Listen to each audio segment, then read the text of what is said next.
धार विधानसभा में प्रचार प्रसार थमने के पहले राजनेताओं ने एक दूसरे पर किया जमकर हमला। इस आनंद त्रिपाठी पर वर्मा जी ने भाषण दिया था, हम सब लोगों को साथ भाषण दिया था कि मेरा अंतिम चुनाव है।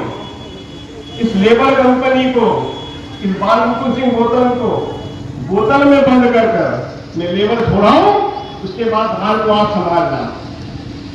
उसको तो लेबर नहीं छोटे आ पाए, खुद ने अपना बाकी प्लान डाल दिया, खुद उसको संचालित कर रहे हैं और अपने भाषणों में कहते हैं मैं चौका मारूंगा।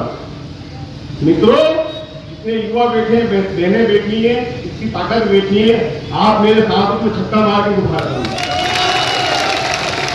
विधानसभा चुनाव का प्रचार प्रसार थमने के ठीक पहले राजनीतिक पार्टियों के नेताओं ने आम सभा के दौरान एक दूसरे पर जमकर हमला बोला। पूर्व केंद्रीय मंत्री विक्रम वर्मा ने कांग्रेस और भाजपा के पूर्व जिला अध्यक्ष तथा स्वतंत्र प्रत्याशी राजीव यादव पर जमकर हमला बोला। तारीख को उतरेगी तो फिर चूहे को असलियत मालूम पड़ जाएगी मैं क्या था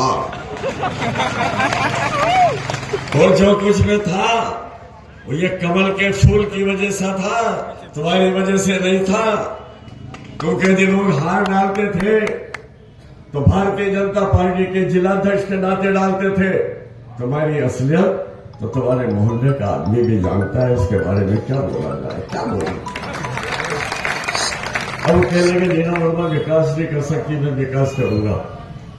निश्चित रूप से नीना वर्मा विकास नहीं कर सकती। तो वही राजीव यादव ने सभा के दौरान पूर्व केंद्रीय मंत्री और भाजपा प्रत्याशी नीना वर्मा पर कड़ा प्रहार किया। एक व्यक्तिवादी सोच, ये धार नगरी राजा भोज की है, इसको विक्रम नगरी बनाना चाहते हैं। विक्रम नगरी, गौरव दिवस विक्रम उनके जन्मदिन पर बने, ये उन्होंने नगर पालिका में प्रस्ताव करवाया। नेता विरोधी कॉलेज का नाम विक्रम कॉलेज करवाया कि राजा भोज की नगरी, राजा भोज का नाम हटाकर जो विक्रम करवाना चाहता है, सोचो किसकी सोच क्या होगी। व्यक्तिवादी सोच के खिलाफ, परिवारवादी सोच के खिलाफ, धंधेबाजों के खिलाफ चुनाव लड़ाऊंगा। चुनाव मेरा एक विचारधारा का चुनाव है और केवल टिकट इसलिए लेकर आया कि अपना धंधा चला सके। आपको बता दें कि 17 नवंबर को विधानसभा चुनाव संपन्न होने जा रहे हैं, जिसके चलते आज चुनाव थमने के पहले विक्रम वर्मा ने एक सभा को संबोधित करते हुए स्वतंत्र प्रत्याशी राजीव यादव पर जमकर निशाना साधा और कहा कि हमारी पार्टी से एक बागी होकर चुनाव लड़ रहा है। वहीं राष्ट्रवादी स्वतंत्र प्रत्याशी राजीव यादव ने पूर्व केंद्रीय मंत्री और भाजपा प्रत्याशी नीना वर्मा पर जमकर हमला बोला। राजीव यादव ने कहा कि धार में वंशवाद और परिवारवाद की राजनीति चल रही है, जिसको खत्म करना जरूरी है।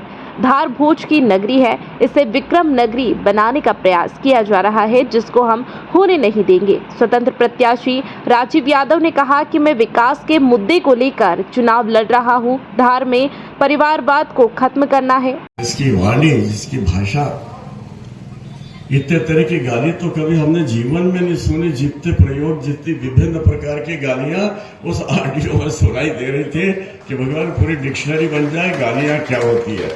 अब गाली पे भी कांग्रेस के आदमी ने पीएचडी करना चाहिए कि और उसके लिए गाइड बाल मुकुंद गौतम को बनाना चाहिए कि कितने तरह की गाली दे सकते हो, हम इस पर रिसर्च करेंगे। शर्म नहीं आती। जिला कांग्रेस के अध्यक्ष चुनाव लड़ने चले, परिवार को चुनाव लड़ा रहे हो, महिला को चुनाव लड़ा रहे हो और सारी गाली महिला के नाम पे थी। सारी गाली की मुख्य जो थी बात, और एक तरफ मातृशक्ति की बात कर। और इससे भी बड़ी शर्म की बात क्या होगी भैया, आपने उनकी गाड़ी के पीछे पोस्टर देखा है? पोस्टर पे क्या लिखा है? जननायक। जननायक। अब जननायक की परिभाषा बदलना पड़ेगी। जो 307, 302 का मुलजिम हो, जो गालियां देने में एक्सपर्ट हो, वो जननायक होगा और सेवा करने वाला विक्रम वर्मा खलनायक होगा। परिभाषा मैं वादा करता हूं लेबर कंपनी को, कांग्रेस को भी घर छोड़ के आऊंगा। मेरा चुनाव ये तो है ही नहीं कहीं टक्कर में, मेरा चुनाव सिर्फ कांग्रेस से, और कांग्रेस को मैं बाहर करके आऊंगा। कांग्रेस के कैंडिडेट से मेरा चुनाव, इनको तो गांव गांव से, गली गली से रवाना कर दिया है। मैं चुनाव लड़ रहा हूं कांग्रेस के विरोध में। तैयार हो आप इसके लिए? तैयार हो आप इसके लिए? मैं युवाओं को रोजगार दिलाऊंगा यहां से लेकर किशनपुर तक। हम उनको लाएंगे। उस जीत का दुरुपयोग कर रहा हूं, मेरा दुरुपयोग कर रहा हूं, गलत कर रहा हूं क्या? ये किसको मानने वाले लोग हैं? किसको मानने वाले लोग हैं? मैं राम को मानने वाले लोगों, ये किसको मानने वाले लोग हैं? ये पूछो एक बार जाकर। ये मेरी शिकायत की है मुझे। ये राम के विरोधी है, ये व्यवस्था के विरोधी है, ये भोजशाला के विरोधी है, ये चीजों के विरोधी है, आपस में लड़ाने का काम कर रहा है। इमाम वाले का भी जो मुद्दा उन्होंने उठाया था, क्या हुआ उस तरह से? मैं आपसे पूछना चाहता हूं, जाके पूछना ही इन्हीं ने किया भाई।